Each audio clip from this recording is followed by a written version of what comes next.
अस्सलाम वालेकुम नाज़रीन। ख़बर है एक बड़ी गर्मा गर्म जो आपको नेशनल और कन्वेंशनल मीडिया पर शायद ना मिले।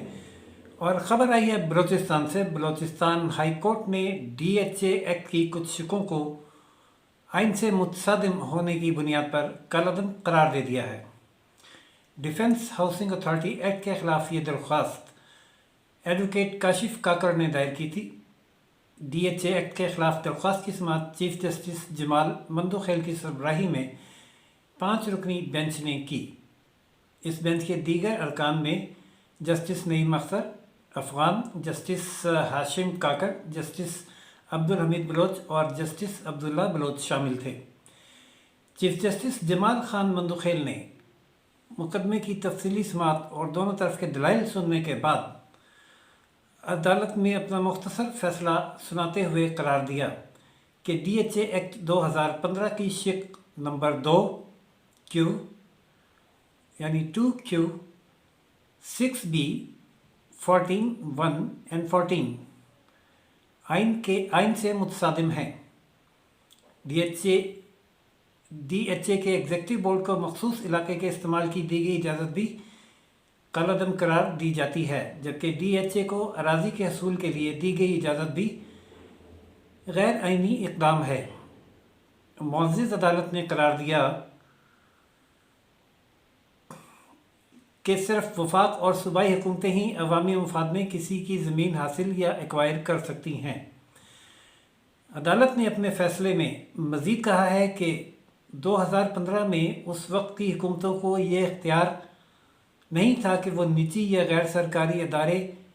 को ज़मीन के हसूल का इख्तियार देती। अदालत ने कहा कि सूबाई हुकूमत और कानून साज अदारों ने आइनी तौर पर सरकारी अदारे के बजाय गैर सरकारी अदारे को तरजीह दी। अगरचे कानून साज़ों को कानून साजी करने का और किसी किस्म की कानून में तरमीम करने का इख्तियार हासिल है, लेकिन आइन से मुतसादिम किसी किस्म की कानून साजी या तरमीम नहीं की जा सकती। अदालत ने अपने फैसले में यह भी कहा कि जिस तरह DHA एक्ट 2015 की कानून साजी हुई वो उस वक्त की असम्बली की नाअहली और अदम काबिलियत की अक्कासी करती है। नाज़रीन, ये DHA एक्ट मंजूर किया गया था साबिक डिक्टेटर जनरल मुशर्रफ के दौर में, और आमिर हजरात की जो बनाई हुई कठपुतली असम्बलीज़ होती हैं उन्हें सवाल करने की ना तो इजाज़त होती है, ना भेजे गए कानून पर बहस करने की इजाज़त होती है, और ना ही वो उसको वापस या मुस्तरद कर सकती हैं। तो हुआ यही कि जब DHA एक्ट पार्लियामेंट में लाया गया तो वो मनवन मंजूर कर लिया गया, जिसके तहत DHA को ये इख्तियार हासिल हो गया कि वो जब जिस ज़मीन पर चाहें DHA की तमीर के लिए उसको DHA एक्ट के तहत एक्वायर करें, इर्द गिर्द बाड़ लगाएँ और मुल्क का खूबसूरत तरीन रिहायशी इलाका तामीर कर दें, ऐसा इलाका जिसको देख के बाकी के 22 करोड़ अवाम सिर्फ आहें भरते रह जाएँ या हसरत से उसको देखते रह जाएँ। उनको वहाँ एंटर होने के लिए भी अपनी शनाख्त और अपना किसी फ़ौजी का रिश्तेदार होना ज़ाहिर करना लाजमी हो, और अगर कोई वहाँ सिविलियन रहे तो फिर वो अपनी तमाम जमा पूंजी खर्च करके ही वहाँ पर कुछ ख़रीद के रह सके। ये DHA पाकिस्तान के तमाम बड़े शहरों में बड़ी तेज़ी से बढ़ और फैल रहे थे, जिस पर कई बार सुप्रीम कोर्ट ने तशवीश का इजहार भी किया। बल्कि साबिक चीफ जस्टिस इफ्तिखार चौधरी साहब के दौर में DHA के हवाले से, DHA इस्लामाबाद के हवाले से एक केस भी अदालत में आया जिसमें बहुत खौफनाक इंकशाफात हुए, ख़ास तौर पर ज़मीन की कीमत के हवाले से। और EOBI जो कि गरीब मुलाजमीन के चंदे और उनके अदारे के दिए गए चंदे से बनने वाला अदारा है, जिसमें वहाँ उनकी पेंशन जमा होती है जो में रिटायरमेंट के बाद मिलती है, उस पर भी हाथ साफ किया गया। 6 अरब रुपए वहाँ से लिए गए और ज़मीन जो है वो लोगों की एक्वायर करके CDA को कहा गया कि हम आपको 200 रुपये कनाल के हिसाब से पे करेंगे, और उस वक्त CDA ने बताया था कि वो भी अभी तक अदायगी नहीं हुई, DHA इस्लामाबाद की तामीर हुई। इस पर का रिकॉर्ड, इसके अकाउंट्स फ्रीज करके चीफ जस्टिस ने रिकॉर्ड तलब किया था لیکن ریکارڈ DHA نے عدالت کو فراہم نہیں کیا اور یہ جواب دیا کہ انہیں GHQ نے ریکارڈ فراہم کرنے کی اجازت نہیں دی ہے، جس کے بعد چیف جسٹس صاحب کے پر جل گئے اور دوبارہ یہ کیس سماعت کے لیے نہیں لگ سکا تھا۔ اب ایک اور کیس میں کوئٹہ میں chief justice Balochistan high court نے یہ دبنگ فیصلہ دیا ہے اور یہ قرار دیا ہے کہ DHA ہاؤسنگ اتھارٹی کا اس طریقے سے زمینیں ایکوائر کرنا لوگوں کی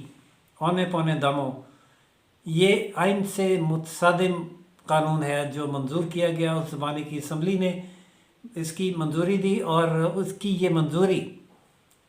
اس وقت کی پارلیمنٹ کی قانون سے لا علمی اور قابلیت میں کمی کی عکاسی کرتی ہے۔ ناظرین، ایسا ہی ایک عجیب و غریب شیخ ضیاء الحق کی اسمبلی نے بھی منظور کی تھی، جس میں دنیا کی تاریخ میں اور پاکستان کی تاریخ میں بھی پہلی دفعہ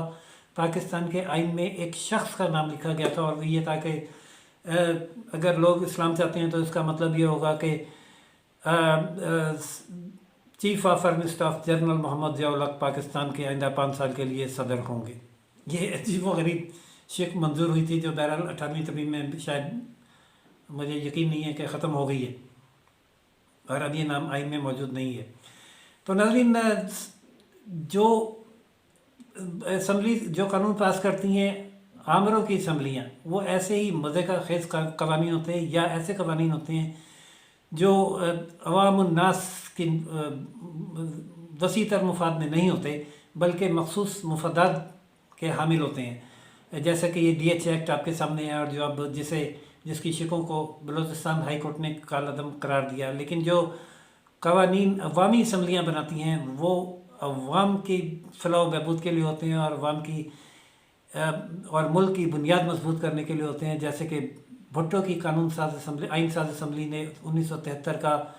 ناقابل تنسیخ اور متفقہ آئین منظور کیا۔ اس میں وقت کے ساتھ ساتھ دائرہ آسمانی صحیفہ نہیں ہے، ضرورت کے مطابق ترامیم بھی ہوتی رہی ہیں، لیکن یہ وہ بنیاد ہے جس پر ہر قانون کو عدالت پرکھتی ہے۔ اگر وہ قانون اس آئین کی کسی بنیادی شق سے متصادم ہو یا اس کی بیس سے متصادم ہو تو اس کو کالعدم قرار دے دیا جاتا ہے، جیسا کہ DHA کا یہ اختیار کہ وہ جب اور جہاں چاہے اور جس کی زمین چاہے پر قبضہ کر کے DHA بنا دے، اس قانون کو غیر آئینی اقدام قرار دے دیا گیا ہے۔ اب یقیناً DHA اس فیصلے کے خلاف سپریم کورٹ میں اپیل میں آئے گی، اور دیکھتے ہیں کہ سپریم کورٹ جو ملک کی اعلیٰ ترین عدالت ہے جس نے آئین کے تحفظ کا حلف اٹھا رکھا ہے، وہ ہائی کورٹ کے اس فیصلے کو بلوچستان ہائی کورٹ کے اس فیصلے کو برقرار رکھتی ہے، یا پھر ایک بار نظریہ ضرورت کی تلوار اس قوم کی گردن پر چلائی جاتی ہے۔ لیکن جب وہ اپیل آئے گی اور سماعت ہوگی تو اس کی جو بھی اپڈیٹ ہوگی اور جو سپریم کورٹ کا فیصلہ ہوگا اس سے ہم آپ کو آگاہ کریں گے۔ لیکن فی الحال ہائی کورٹ نے یہ تاریخی فیصلہ جاری کر دیا ہے کہ DHA کا زمینیں ایکوائر کرنے کا اختیار آئین سے متصادم اور آئین سے متصادم ہونے کی بنا پر کالعدم قرار دیا جاتا ہے۔ اجازت دیجیے، اسی کے ساتھ راشد ادیب کو روشن پاکستان نیوز سے لائک، سبسکرائب اور شیئر کرنا نہ بھولیے گا۔ اللہ حافظ۔